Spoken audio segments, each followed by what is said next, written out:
ವಾಲ್ಮೀಕಿ ಅಭಿವೃದ್ಧಿ ನಿಗಮದಲ್ಲಿ ಬಹುಕೋಟಿ ಅಕ್ರಮ ಸಂಬಂಧ ಇಡಿ ಅಧಿಕಾರಿಗಳು ಏಕಕಾಲಕ್ಕೆ 18 ಕಡೆ ದಾಳಿ ನಡೆಸಿದ್ದಾರೆ. ಬೆಂಗಳೂರಿನ ವಸಂತನಗರದಲ್ಲಿರುವಂತಹ ನಿಗಮ ಕಚೇರಿ, ಬಳ್ಳಾರಿ, ರಾಯಚೂರು ಸೇರಿದಾಗೆ ಹೈದರಾಬಾದ್ನ ವಿವಿಧೆಡೆಯೂ ಕೂಡ ದಾಳಿಯನ್ನ ನಡೆಸಲಾಗಿದೆ.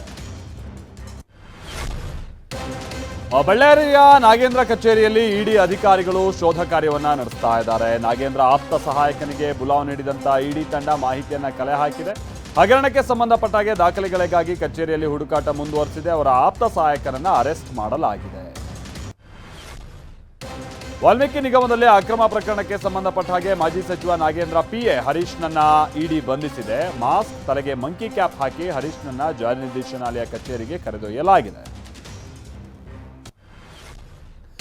ಬೆಂಗಳೂರಿನ ವಸಂತನಗರದಲ್ಲಿರುವ ವಾಲ್ಮೀಕಿ ಅಭಿವೃದ್ಧಿ ನಿಗಮದ ಕಚೇರಿಯಲ್ಲಿ ಇಡಿ ಆಪರೇಷನ್ ಮುಂದುವರೆದಿದೆ. ಕಚೇರಿ ಸಿಬ್ಬಂದಿಯ 19 ಮೊಬೈಲ್ ಫೋನ್ಗಳನ್ನು ವಶಕ್ಕೆ ಪಡೆದು ಇಡಿ ಶೋಧ ನಡೆಸ್ತಾ ಇದೆ. ಕಚೇರಿಯಲ್ಲಿ ಇಂಚಿಂಚು ಜಾಲಾಡ್ತಾ ಇರುವಂತಹ ಜಾರಿ ನಿರ್ದೇಶನಾಲಯ ಅಧಿಕಾರಿಗಳು ದಾಖಲೆಗಳನ್ನು ಕೆದಕ್ತಾ ಇದ್ದಾರೆ. ವಾಲ್ಮೀಕಿ ಅಭಿವೃದ್ಧಿ ನಿಗಮ ಹಗರಣಕ್ಕೆ ಸಂಬಂಧಪಟ್ಟ ಹಾಗೆ ಇಡಿ ಅಧಿಕಾರಿಗಳು ಬೆಳಗ್ಗೆಯಿಂದಲೂ ಶಾಸಕ ದದ್ದಲ್ ಮನೆಯಲ್ಲೂ ಶೋಧ ಕಾರ್ಯವನ್ನು ನಡೆಸ್ತಾ ಇದ್ದಾರೆ. ಬೆಂಗಳೂರಿನ ಯಲಹಂಕದ ಶ್ರೀನಿವಾಸಪುರದಲ್ಲಿರುವಂತಹ ದದ್ದಲ್ ನಿವಾಸದಲ್ಲಿ ಶಾಸಕ ಮತ್ತು ಕುಟುಂಬದವರನ್ನ ಕೂರಿಸಿ ದಾಖಲೆಗಳನ್ನು ಪರಿಶೀಲಿಸ್ತಾ ಇದ್ದಾರೆ. ಮೊದಲನೇ ಮಹಡಿಯಲ್ಲಿ ಕೂರಿಸಿಕೊಂಡು ಪರಿಶೀಲನೆ ಕೈಗೊಂಡಿದ್ದಾರೆ. ವಾಲ್ಮೀಕಿ ನಿಗಮದ ಅಕ್ರಮಕ್ಕೆ ಸಂಬಂಧಪಟ್ಟ ಹಾಗೆ ಹಿಂದಿನ ಎಂಡಿ ಆಗಿದ್ದಂಥ ಪದ್ಮನಾಭ್ ಅವರ ಮನೆ ಮೇಲೂ ಕೂಡ ಇಡಿ ಅಧಿಕಾರಿಗಳು ರೇಡ್ ಮಾಡಿದ್ದಾರೆ. ಬೆಂಗಳೂರಿನ ಕೊಡಿಗೆಹಳ್ಳಿಯಲ್ಲಿರುವಂತಹ ನಿವಾಸದಲ್ಲಿ ಪರಿಶೀಲನೆಯನ್ನ ನಡೆಸ್ತಾ ಇದ್ದಾರೆ. ನಾಗೇಂದ್ರ ದದ್ದಲ್ ಮನೆ ಮೇಲೆ ಇಡಿ ದಾಳಿ ವಿಚಾರವಾಗಿ ಸಿಎಂ ಸಿದ್ದರಾಮಯ್ಯ ಪ್ರತಿಕ್ರಿಯಿಸಿದ್ದಾರೆ. ಇಡಿ ಅಧಿಕಾರಿಗಳು ತಮ್ಮ ಕೆಲಸ ಮಾಡಲಿ, ನಾವು ಮಧ್ಯ ಪ್ರವೇಶಿಸೋದಿಲ್ಲ, ಕಾನೂನು ಪ್ರಕಾರ ಅವ್ರು ಏನ್ ಮಾಡ್ತಾರೋ ಮಾಡಲಿ ಅಂತ ಹೇಳಿದ್ದಾರೆ. ವಾಲ್ಮೀಕಿ ನಿಗಮದಲ್ಲಿ ಬಹುಕೋಟಿ ಹಗರಣದ ವಿಚಾರವಾಗಿ ಸರ್ಕಾರದ ವಿರುದ್ಧ ಬಿಜೆಪಿ ರಾಜ್ಯಾಧ್ಯಕ್ಷ ಬಿವೈ ವಿಜಯೇಂದ್ರ ವಾಗ್ದಾಳಿ ನಡೆಸಿದ್ದಾರೆ. ಪ್ರಕರಣದ ಬಗ್ಗೆ ಈಗ ಆಲ್ರೆಡಿ ಎಸ್ಐಟಿ ತನಿಖೆ ನಡೆಸ್ತಾ ಇದೆ. ಈಗ ಇಡಿ ಅಧಿಕಾರಿಗಳು ಕೂಡ ದಾಳಿಯನ್ನ ನಡೆಸಿದ್ದಾರೆ. ವಾಲ್ಮೀಕಿ ನಿಗಮದಲ್ಲಿ ಹಣ ದುರ್ಬಳಕೆ ಆಗಿರೋದು ಪತ್ತೆಯಾಗಿದೆ. ಇದರಿಂದ ಕಾಂಗ್ರೆಸ್ ಸರ್ಕಾರದ ಭ್ರಷ್ಟಾಚಾರ ಬಹಿರಂಗ ಆಗಿದೆ ಅಂತ ಕಿಡಿಕಾರಿದ್ದಾರೆ.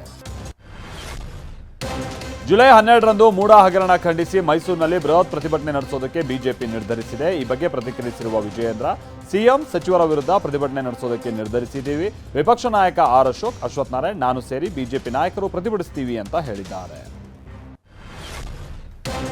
ಮೂಡಾ ಪ್ರಕರಣ ಸಿಬಿಐಗೆ ವಹಿಸಬೇಕು ಅನ್ನುವ ಬಿಜೆಪಿ ಆಗ್ರಹಕ್ಕೆ ಸಿಎಂ ಸಿದ್ದರಾಮಯ್ಯ ಗರಂ ಆಗಿದ್ದಾರೆ. ನಾವು ಈ ಹಿಂದೆ ಅನೇಕ ಪ್ರಕರಣಗಳನ್ನು ಸಿಬಿಐಗೆ ಕೊಟ್ಟಿದ್ದೀವಿ. ಬಿಜೆಪಿಯವರು ಯಾವುದಾದ್ರೂ ಒಂದು ಪ್ರಕರಣವನ್ನ ಸಿಬಿಐಗೆ ಕೊಟ್ಟಿದ್ದಾರಾ? ತನಿಖೆ ಮಾಡೋದಕ್ಕೆ ನಮ್ಮ ಪೊಲೀಸರಿಗೆ ಸಾಮರ್ಥ್ಯ ಇದೆ ಅಂತ ಹೇಳಿದ್ದಾರೆ. ಮನೆ, ಊಟ, ಹಾಸಿಗೆ ಮತ್ತು ಪುಸ್ತಕಕ್ಕೆ ಕೋರಿ ದರ್ಶನ್ ಸಲ್ಲಿಸಿದಂತ ರಿಟ್ ಅರ್ಜಿಯ ವಿಚಾರಣೆಯನ್ನ ಹೈಕೋರ್ಟ್ ಜುಲೈ 18ಕ್ಕೆ ಮುಂದೂಡಿದೆ. ದರ್ಶನ್ ಪರ ಹಿರಿಯ ವಕೀಲ ಕೆಎನ್ ಫಣೀಂದ್ರ ಅವರು ವಾದವನ್ನ ಮಂಡಿಸಿದ್ರು. ಜೈಲು ನಿಯಮಾವಳಿಗಳಲ್ಲಿ ಮನೆ ಊಟಕ್ಕೆ ಅವಕಾಶ ಇದೆ, ಆದರೆ ದರ್ಶನ್ಗೆ ಮನೆ ಊಟದ ಅವಕಾಶ ನೀಡಿಲ್ಲ ಅಂತ ವಾದಿಸಿದ್ದಾರೆ. ವಾದ ಆಲಿಸಿರುವ ಪೀಠ ಜುಲೈ 18ಕ್ಕೆ ವಿಚಾರಣೆಯನ್ನ ಮುಂದೂಡಿದೆ. ರಾಜ್ಯದ 27 ಮೆಡಿಕಲ್ ಕಾಲೇಜುಗಳಿಗೆ ಎನ್ಎಂಸಿಯಿಂದ ದಂಡ ವಿಚಾರವಾಗಿ ವೈದ್ಯಕೀಯ ಶಿಕ್ಷಣ ಸಚಿವ ಶರಣಪ್ರಕಾಶ್ ಪಾಟೀಲ್ ಪ್ರತಿಕ್ರಿಯಿಸಿದ್ದಾರೆ. ದಂಡ ಹಾಕಿದ ವಿಚಾರ ನನ್ನ ಗಮನಕ್ಕೂ ಬಂದಿದೆ. ಎನ್ಎಂಸಿ ಎಲ್ಲ ಮೆಡಿಕಲ್ ಕಾಲೇಜುಗಳ ಮೇಲೆ ನಿಗಾ ಇಡುತ್ತೆ. ಎಲ್ಲೆಲ್ಲಿ ಸಿಬ್ಬಂದಿಯ ಕೊರತೆ ಇದೆ ಅನ್ನೋದರ ಮಾಹಿತಿಯನ್ನು ನಾವು ಕೇಳಿದ್ದೀವಿ. ಈ ಬಗ್ಗೆ ಈಗ ಆಲ್ರೆಡಿ ಮುಖ್ಯ ಕಾರ್ಯದರ್ಶಿಗೂ ಪತ್ರವನ್ನು ಬರೆದಿದ್ದೀವಿ ಅಂತ ಹೇಳಿದ್ದಾರೆ. ಕುಡಿಯೋದಕ್ಕೆ ನೀರಿಲ್ಲ, ಊಟ ಸರಿಯಾಗಿ ಕೊಡ್ತಿಲ್ಲ ಅಂತ ಆರೋಪಿಸಿ ಗುಲ್ಬರ್ಗಾ ವಿವಿ ಹಾಸ್ಟೆಲ್ ವಿದ್ಯಾರ್ಥಿಗಳು ತಡರಾತ್ರಿ ಪ್ರೊಟೆಸ್ಟ್ ಅನ್ನು ನಡೆಸಿದ್ದಾರೆ. ವಿದ್ಯಾರ್ಥಿನಿಯರಿಗೆ ಶುಚಿತ್ವದ ಕಿಟ್ ಕೂಡ ನೀಡಿಲ್ಲ ಅಂತ ಆರೋಪಿಸಿದ್ದಾರೆ. ನಿರಂತರ ಮಳೆಯಿಂದ ಮಂಗಳೂರಿನ ಹಲವೆಡೆ ಭೂಕುಸಿತ ಉಂಟಾಗ್ತಾ ಇದೆ. ಮಳೆ ಎಫೆಕ್ಟ್ನಿಂದಾಗಿ ಪುರಾತನ ಜೈನ ಬಸದಿ ಅಪಾಯದಲ್ಲಿದೆ. ಮುಲ್ಕಿ ಕೋಟಕೇರಿ ಬಳಿ 48 ಜೈನ ಮೂರ್ತಿಗಳಿಂದ ಅಲಂಕೃತವಾಗಿರುವಂತಹ ಬಸದಿ ಈಗ ಬೀಳುವ ಹಂತದಲ್ಲಿದೆ. ಚಾರ್ಮಾಡಿ ಘಾಟಿಯಲ್ಲಿ ಪ್ರವಾಸಿಗರ ಹುಚ್ಚಾಟ ಮುಂದುವರೆದಿದೆ. ರಸ್ತೆ ಪಕ್ಕದಲ್ಲಿ ಸೃಷ್ಟಿಯಾಗಿರುವಂತಹ ಕೃತಕ ಜಲಪಾತಗಳಲ್ಲಿ ಮೋಜು ಮಸ್ತಿ ಮಾಡ್ತಾ ಇದ್ದಾರೆ. ಜಾರುವ ಬಂಡೆಗಳ ಮೇಲೆ ನಿಂತು ಹುಚ್ಚಾಟ ಮೆರಿತಾ ಇದ್ದಂಥವರ ಬಟ್ಟೆಗಳನ್ನು ಪೊಲೀಸರು ಸೀಸ್ ಮಾಡಿದ್ದಾರೆ. ಬಳಿಕ ಪ್ರವಾಸಿಗರಿಗೆ ಬುದ್ಧಿ ಹೇಳಿ ಕಳಿಸಿದ್ದಾರೆ.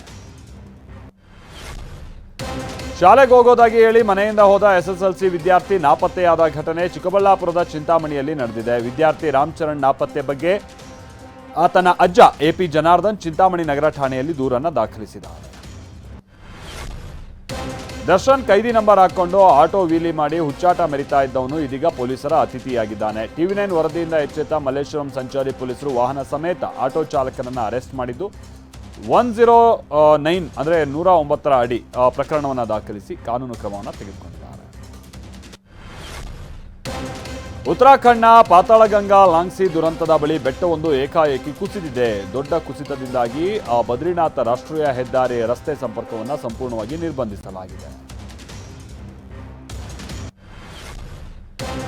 ಇವತ್ತು 7 ರಾಜ್ಯಗಳ 13 ವಿಧಾನಸಭಾ ಕ್ಷೇತ್ರಗಳಿಗೆ ಉಪಚುನಾವಣೆ ನಡೀತಾ ಇದೆ. ಪಶ್ಚಿಮ ಬಂಗಾಳದ 4, ಉತ್ತರಾಖಂಡ್ನ 2, ಪಂಜಾಬ್ನ 1, ಹಿಮಾಚಲ ಪ್ರದೇಶದ 3, ಬಿಹಾರ, ಮಧ್ಯಪ್ರದೇಶ ಹಾಗೆ ತಮಿಳುನಾಡಿನ ತಲಾ 1 ಕ್ಷೇತ್ರಗಳಿಗೆ ವೋಟಿಂಗ್ ನಡೀತಾ ಇದೆ. ಭಾರತ ಕ್ರಿಕೆಟ್ ತಂಡದ ಮಾಜಿ ಕೋಚ್ ರಾಹುಲ್ ದ್ರಾವಿಡ್ ಮತ್ತೊಮ್ಮೆ ಹೃದಯ ಗೆದ್ದಿದ್ದಾರೆ. ಟಿ20 ವಿಶ್ವಕಪ್ ಗೆದ್ದಿದ್ದಕ್ಕೆ ಟೀಂ ಇಂಡಿಯಾಗೆ ನಗದು ಬಹುಮಾನವನ್ನು ಘೋಷಿಸಿದ್ದ ಬಿಸಿಸಿಐ ಕೋಚ್ ರಾಹುಲ್ ದ್ರಾವಿಡ್ ಅವರಿಗೆ ಹಾಗೆ ಆಟಗಾರರ ಸಮನಾಗಿ 5 ಕೋಟಿ ರೂಪಾಯಿ ನೀಡೋದಕ್ಕೆ ಮುಂದಾಗಿತ್ತು. ಆದರೆ ಸಹಾಯಕ ಸಿಬ್ಬಂದಿಗೆ 2.5 ಕೋಟಿ ಬಹುಮಾನ ಮೊತ್ತವನ್ನು ಘೋಷಿಸಿತ್ತು. ಆದರೆ ದ್ರಾವಿಡ್ ನನಗೂ 2.5 ಕೋಟಿ ಸಾಕು ಅಂತ ಹೇಳಿದ್ದು, ಉಳಿದ 2.5 ಕೋಟಿ ರೂಪಾಯಿ ಬೇಡ ಅಂತ ಹೇಳಿದ್ದಾರೆ. ವಿಚಾರಣೆಗೆ ಹಾಜರಾಗುವಂತೆ ನಟಿ ಜಾಕ್ಲಿನ್ ಫರ್ನಾಂಡಿಸ್ಗೆ ಜಾರಿ ನಿರ್ದೇಶನಾಲಯ ಮತ್ತೆ ನೋಟಿಸ್ ಅನ್ನ ನೀಡಿದೆ. ದೆಹಲಿಯ ತಿಹಾರ್ ಜೈಲು ಪಾಲಾಗಿರುವ ಬಹುಕೋಟಿ ವಂಚಕ ಸುಖೇಶ್ ಚಂದ್ರಶೇಖರ್ ಜೊತೆ ನಂಟಿನ ಹಿನ್ನೆಲೆಯಲ್ಲಿ ನೋಟಿಸ್ ಜಾರಿ ಮಾಡಲಾಗಿದೆ. ಸುಖೇಶ್ ಚಂದ್ರಶೇಖರ್ಗೆ ಸಂಬಂಧಪಟ್ಟ 200 ಕೋಟಿ ರೂಪಾಯಿ ವಂಚನೆ ಪ್ರಕರಣದಲ್ಲಿ ಈಗ ಆಲ್ರೆಡಿ ಜಾಕ್ಲಿನ್ ಹಲವಾರು ಬಾರಿ ಇಡಿ ವಿಚಾರಣೆಗೆ ಹಾಜರಾಗಿದೆ.